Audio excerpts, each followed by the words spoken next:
Կոպենհագենում մայիսի 12-ին կայանալիք Democracy Summit-ը այս տարի խոստանում է առանձնանալ ոչ միայն քննարկվող թեմաների, այլ նաև ներկայացվող տեխնոլոգիական լուծումներով։ Կոպա ընկերությունը, որը զբաղվում է արհեստական բանականության ծառայություններով, մասնակցելու է գագաթնաժողովին, ներկայացնելով իր մոտեցումները ժամանակակից քաղաքական գործընթացների թվայինացման և վերլուծության վերաբերյալ։ Կոպա ընկերությունը հիմնադրվել է 2025 թվականին։ Ընկերության համահիմնադիրներն են Հենրիկ Սերգոյանը, Վահան Մարտիրոսյանը և Էրիկ Առաքելյանը, ովքեր կրթություն են ստացել արտասահմանյան բուհերում և նախկինում համագործակցել են միջազգային տարբեր կազմակերպությունների հետ։ Ռադար Արմենիայի հետ զրույցում համահիմնադիր Հենրիկ Սերգոյանը նշում է, որ Կոպայի հիմնական նպատակներից է նպաստել Հայաստանի պետական կառավարման համակարգի արդիականացմանը և արդյունավետության բարձրացմանը, արհեստական բանականության կիրառմամբ բարեփոխումների միջոցով։ Համագործակցում ենք թե միջազգային, թե լոկալ ընկերությունների հետ, ովքեր կարիք ունեն արհեստական բանականության միջոցով պրոցեսների օպտիմալացման։ Հիմնականում աշխատել ենք ամերիկյան ընկերությունների հետ, ովքեր ներկայացնում են իրավաբանական սեկտորը, բայց նաև ունենք համագործակցություններ միջազգային գործակալությունների հետ, որոնք հանրային ոլորտն են ներկայացնում, օրինակ ՄԱԿ-ը մեր կարևոր գործընկերներից է։ Հենրիկ Սերգոյանը շեշտում է, որ արհեստական բանականության զարգացման ներկայիս բուռն տեմպը հնարավորություն է տալիս դիտարկել մի շարք ուղղություններ, որոնցից առաջնայինը գործընթացների օպտիմալացումն է։ Բնականաբար դա չի սահմանափակում արհեստական բանականության ամբողջ սպեկտրը, արհեստական բանականությունը կարող է անել շատ ավելին, քան այս պահին մենք մտածում ենք ու հնարավոր է պատկերացնել։ Դրա համար մենք սկսում ենք առաջին հերթին ցույց տալ, թե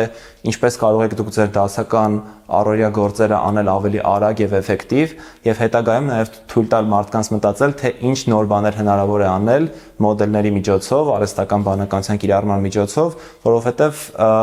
սպեկտրը շատ լայն է։ Նրա խոսքով բարձր տեխնոլոգիական արդյունաբերության նախարարության կողմից Firebird ընկերության հետ կնքված կարևոր համաձայնագրերի արդյունքում ակնկալվում է, որ երկրում կներկայացվեն մեծ քանակի GPU-ներ, ժամանակակից չիպեր, որը կարող է հետագայում Հայաստանը դարձնել արհեստական բանականության կենտրոն։ Կոպայի համահիմնադիր Վահան Մարտիրոսյանը ներկայացնում է ընկերության հարթակներից մեկը՝ Parler-ը, որը նախատեսված է ազգային ժողովի գործունեության վերլուծության և մոնիթորինգի համար։ Մենք մտքին եկանք գործընկերներով շփվելուց, երբ որ քննարկում ենք Հայաստանում պետական կառավարման բնագավառի խնդիրները, ճգնաժամերը, ու մեր թիմի մեծ մասը երիտասարդ մարդիկ են, մենք հասկացանք, որ խնդիրներից մեկը Հայաստանում ժողովրդավարության մեջ ու պետական կառավարման մեջ դա նաև որ մարդիկ լավ չեն հասկանում, թե ազգային ժողովը ինչով է զբաղվում, ու բոլորը ունեն բարձրագույն կրթություն, այսինքն պետք է իրենք իմանային, երբ որ մի քիչ խորացանք, հասկացանք, թե որն է պատճառը, որ իրենք չեն հասկանում, այդ նա էր, որ ինքը մատչելի ներկայացված չի։ Նա վստահեցնում է, որ գործիքի նպատակն է արհեստական բանականության միջոցով ավելի հասանելի դարձնել ազգային ժողովին վերաբերող ամբողջ տեղեկատվական հոսքը, ապահովելով դրա համակարգված վերլուծությունը։ Ըստ Մարտիրոսյանի գործիքը բաց է և հասանելի բոլորի համար։ Նրա խոսքով հարթակում արդեն ներառված է ազգային ժողովի բովանդակության զգալի մասը։ Այնտեղ տեղ են գտել ոչ միայն ելույթներ, այլև հանձնաժողովների նիստերը, օրենսդրական նախաձեռնությունները և պատգամավորների ելույթները։ Բացի այդ, համակարգը ներառում է նաև ազգային ժողովի գործունեությունից դուրս տեղի ունեցող հարցազրույցները ու ճապազրույցները։ Մեր նպատակը նա է, որ ազգային ժողովի կոնտենտը այդ viral սկանդալային կլիպերից հանենք եւ դրա տեղը բերենք այն բովանդակային մարդկանց կյանքի վրա ազդող կոնտենտը,